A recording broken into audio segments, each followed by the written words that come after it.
Yo lo acompaño en sus terapias, en sus sesiones de constelación. Él es el constelador, tú, con toda esta historia que nos cuentas de tus ancestros, de tu mamá, tu papá. Fue ahí que estudiando constelación encontraste Mi toda papá. la realidad acerca de tu papá. Y bueno, eso es algo extraordinario. Cuando acompaño a Migue a hacer ese trabajo en constelación, pues es abrir el mundo de Coco. Así es, así Y es. es algo extraordinario porque se da cuenta, y sí que he aprendido, a mí los espíritus me han enseñado mucho, mucho. Una de las cosas más lindas que yo tengo que agradecerle a un espíritu es que me han enseñado a ver las cosas desde otra perspectiva. En constelaciones familiares, por ejemplo, que las hacemos con esperanza de una manera que le llamamos comunicación estelar, porque es una forma única, como se realiza la misma metodología, pues lo que hacemos es traer a todos esos ancestros a través de hologramas, hacemos todos los procesos tal cual quedaron establecidos por el creador del método. Pero cuando los tenemos a todos allí, pues Esperanza, que tiene esta habilidad para poder comunicarse con ellos, pues nos comienza a contar lo que ellos le están diciendo al consultante, que nada más son sesiones personalizadas, las hacemos online desde cualquier lugar del mundo, hemos hecho en Australia, Alemania, España, Estados China, Unidos, China. Entonces, cuando hacemos eso, eso es loco, pero no en chino, pero cuando hacemos eso, cuando hacemos esto de esta manera, pues lo que nos ha ocurrido es que nos cuentan tantas historias tan alucinantes, los que ya no están, y que se las cuentan a los que están ahí, que yo les digo como escritor, hay historias que ni a mí se me ocurrirían de personajes que podrían ser los grandes villanos o antagonistas por los niveles de crueldad que había ancestralmente en otros tiempos y que son, wow, que uno dice, uy, hijo de pucha, esto es muy fuerte, todo lo que ocurre en las sesiones, pero eso se logra porque Esperanza tiene esta capacidad de conectar con ellos y de escuchar todo lo que van diciendo y bueno, y hemos desatorado casos de verdad que uno dice, pucha. Y luego nos llaman, nos dicen, sí, llegué a mi casa y averigüé esto, y sí, había una monja, había no sé qué. Entonces comienza uno a decir, qué increíble esto, y hemos visto mucha gente ya en este proceso, y yo me enamoré de este trabajo con Esperanza, que yo de hecho solo lo hago con ella, porque yo me divierto mucho también en el proceso, como creativo que soy, como escritor que soy, productor y estas vainas, de las historias que ocurren, porque es literal coger a Coco y llevárnoslo a ese mundo, hablar con todos estos personajes, resolver el atorado que hay ahí, el bloqueo, y después de eso también aprender a recibir de ellos todo lo que ellos tienen para darnos cuando dejamos de juzgarlos y cuando ya soltamos lo que creemos que nos estaba bloqueando, que es como yo he vivido mucho mi vida. Digamos que mi duelo desde tan chiquito me llevó a mí a desarrollar una capacidad de mirar hacia adelante. Entonces yo nunca he cargado con el pasado. Es decir, para mí lo que yo tenía que construir hacia futuro, porque mi madre creó en mi inconsciente a un papá multimillonario, ingeniero venezolano, ¿no? Que después descubrí que no era así. Cuando hice constelaciones y me formé como constelador, que encontré a mi papá biológico verdadero, que ya estaba muerto, eh, fue construir una realidad, construir esto, construir un nombre, ser artista, crear tanto que yo no podía mirar hacia atrás y sentarme a llorar. Nunca pude sentarme a vivir en el pasado porque yo estaba creando mi futuro. Y siempre mi manera de resolver las pérdidas es mirando qué voy a crear. Y quizás eso es lo que quiero regalarles a todos hoy es, pregúntate qué vas a crear de aquí en adelante cuando estés en un duelo.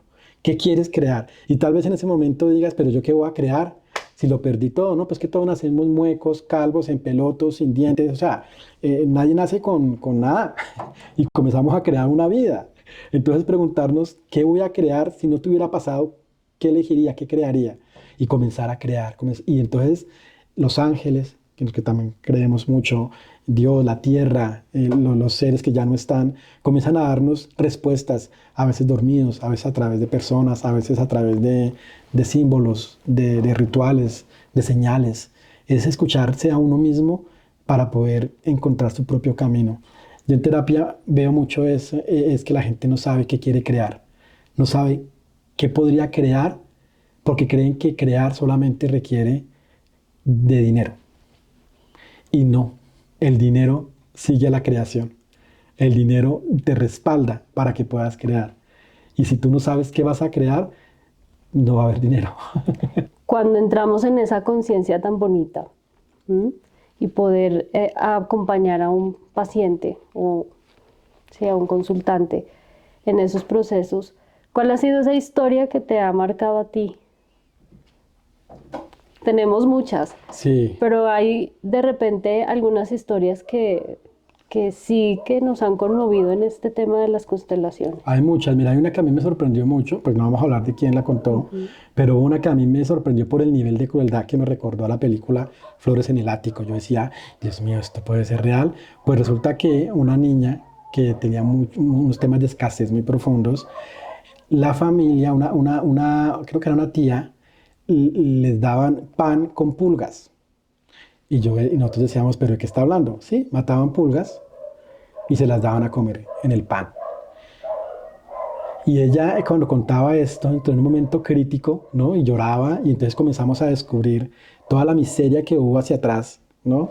Sí, y recuerdo, aquí meto la cucharada, recuerdo que ella no fue la que habló de las pulgas, No, no, sino ella a no mí, fue. de hecho, que apareció la tía y la tía empezó a mostrarme un, como la niña tirada en el piso comiendo, eran como bichos, yo Sí. pensé que eran como, no sé, gorgojos o cosas así.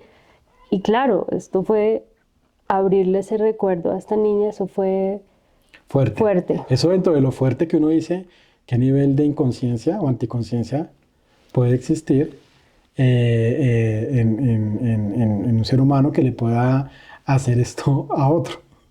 Pero también recuerdo que hemos tenido historias de personas que han encontrado respuesta a temas de salud a través de ancestros que, por ejemplo, que fueron judíos y que murieron en los holocaustos porque fueron en las cámaras de gas, ¿no?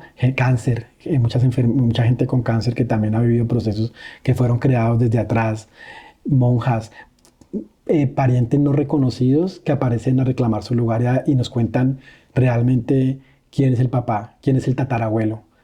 Temas de género, ¿no? De inclinación sexual, que se muestran también mucho.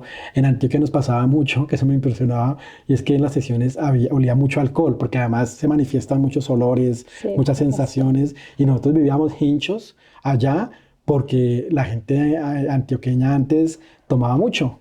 Entonces la sensación del alcohol, de todos estos seres que comenzaban a llegar a contarnos sus historias, pues terminábamos como en una cantina y luego descubríamos lo que ocurría con estas personas. Esas son las cosas que a mí me han impresionado mucho porque la energía se manifiesta de una manera completamente física, ¿no? Y desde ahí, de alguna manera, uno, uno ayuda a facilitar a las personas a que puedan entender que esa gente que ya no está, es como ellos. Nosotros siempre les decimos, ¿qué tipo de ancestro quieres ser a futuro? Porque uno va a ser el ancestro de alguien. Va a ser o un gran ancestro o alguien que la gente va a olvidar o alguien inolvidable por lo que hizo. Ojalá a favor y no en contra.